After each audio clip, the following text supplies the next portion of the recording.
YouTube, what is up? It's your boy Duke back here from sportsgamers.com, and in today's Madden 23 video, I'm going to break down the most unstoppable RPO in the entire game. This RPO is an absolute nightmare for the defense to defend because it's extremely unique and has a lot of different layers to it, a lot of different options to it that most RPOs don't. So, we're going to look at the balanced playbook on offense. This is a unique play. It's going to be out of the gun formation, out of the tray Y flex weak. So again, this is a very unique play in formation. You're not going to find this formation or this play throughout the game too often. I think I've only seen it, like I said, balanced. It might be in a few other books, but if it is, I have not seen it. So the play we're going to look at is the RPO read flanker screen. I want to break down how to run this play to its full potential, how to run it against different defensive looks, all the options you have on this play, and how to execute it, but also why it's so good. So, we're going to just look at a few different looks defensively. Let's start off with this dollar DB Fire defensive meta. So, before we get into the execution on this play, I want you guys to notice personnel. So, this is an RPO where there's going to be a lot of different reads depending upon what we see the defense do. And because of that, I find it most effective to have a quarterback with decent speeds. Like 90 plus speed is good. Even in the 80s is fine. You just, at least if you do keep it with the quarterback, you want to have some sort of ability to threaten the defense with the quarterback's legs. Past that, obviously you do want a good running back. We will hand the ball off some. But what really makes this play kind of crazy is this screen over here. So the outside receivers should be fast, just because when you do throw the screen, you're going to want to make sure you have some legs over there to make the most out of your screen plays.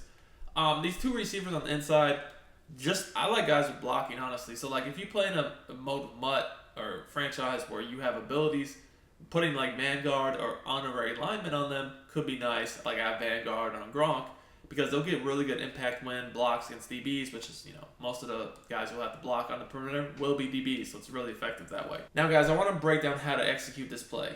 Executing this play comes down to the different formation they're in defensively, their front, how they're aligned, determines who you'll need to read.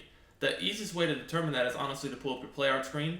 And here in this example, you guys can see there's a defensive end left of screen with R over his head, and that sub linebacker left of screen has a P over his head. Now, it's pretty simple.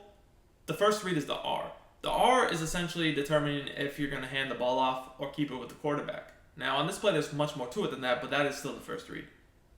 Now, with the guy with the R over his head, if he crashes down at the handoff, you're going to keep it with the quarterback. But if he stays in his contained lane, you'll hand the ball off. Now, guys, I do these types of videos, gameplays, and videos on tips for Madden 23 on a daily basis on my channel. So if you enjoy this content, make sure to subscribe to the channel, like it, and comment. If we can get to 300 likes on this video, I will actually post a full offensive scheme from this formation to go along with this crazy RPO. Now, the P is actually, you're probably wondering why there's a P, because it's not really a pitch here. It's honestly more so for that screen.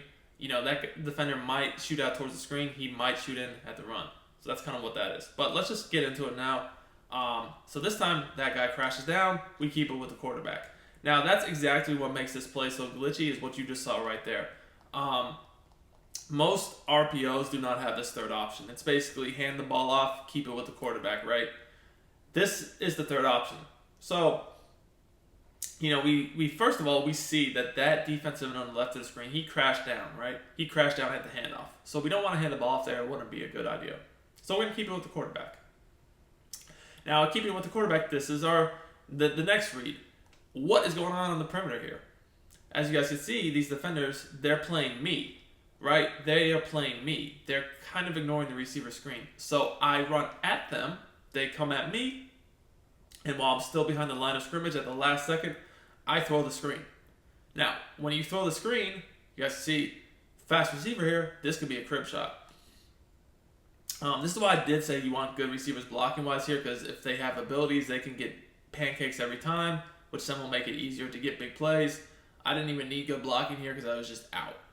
So that actually first example kind of showed you guys almost a lot of what you're really looking at. All right, so that was the first example. Let's go ahead and run it again. Now, you guys can see here, the R is still on that left of screen end, the P is on the slot corner. So those are the two main guys we want to pay attention to. Snap the ball, you see that they both come in at the quarterback. I'm able to take off. I get about 5 yards. If you're looking to become a better Madden player, I highly recommend you check out sportsgamers.com. This is where I post all my premium content, all my tips, and all my ebooks you will get access to as a VIP member. This is the best content at the best price in the Madden tip space. If you want, you can use my coupon code DUKE, which will give you guys 10% off your order. Link is in the description and also in the comments. I look forward to seeing you guys on the inside and helping you guys improve your Madden game. Alright guys, just to show you a few different examples, sometimes obviously depending upon the defensive formation and the alignment, you will have to execute this a little bit differently to read different players. Now I did go ahead and put my defense on random play call, so they're just going to call random defenses, and I'll show you guys how this would work in different situations. So here we got a 4-man front. The way you want to execute this against a 4-man front is obviously going to be different than a 3-man front. We have the R on the left of screen D end. The P is actually directly behind him as well.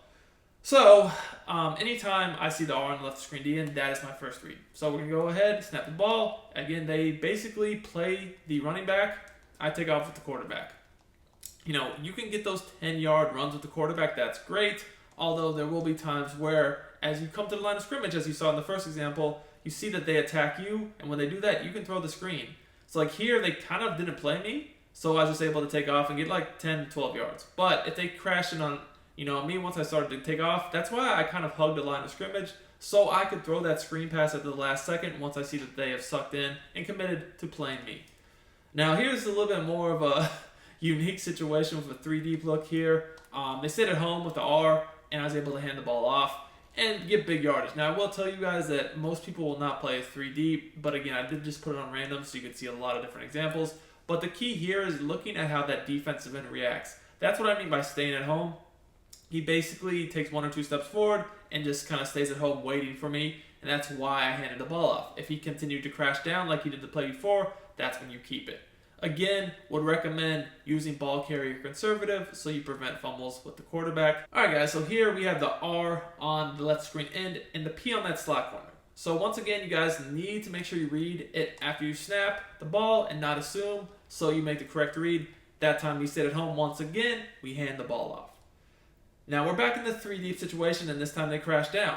And you guys can see as soon as I take off, they kind of play me as the quarterback, so I'm able to throw the ball to the receiver, and we're able to get a nice gain there. I do want you guys to notice why I do like those abilities out wide, because look, the DB is one-on-one with my blocker, and because I have the Vanguard there, look at how Gronk just completely puts him in the dirt. And that's what can really spring you for those big plays, potentially touchdowns. Now this time, we have an outside linebacker as the read man, and the P is the slot corner. So again, you guys can kind of see how he stayed at home, but because of the formation in the front, even though that guy stayed at home, we had the guard, both guards really in the center, covered up by linemen. So instead of just trying to pound that up the middle, I did hand the ball off, but then I cut it back left into that space vacated. Now, another thing I want to note is that even when the read man stays at home, as he does here, if you see a situation like this where actually we could have done it right here, where you have a blocking advantage, because like right here you can see Gronk got out in front of that corner. I could have easily thrown this and just ran around the outside on my screen pass for a big play. Now, when they stay at home, if you notice you have a numbers advantage for the screen, you don't want to like scramble with the quarterback or potentially run the option. You just want to stand in the pocket and immediately throw it to the screen pass for maximum effectiveness. Hope you guys enjoyed this video. Implement this RPO into your offense, and I promise you guys it will pay great dividends.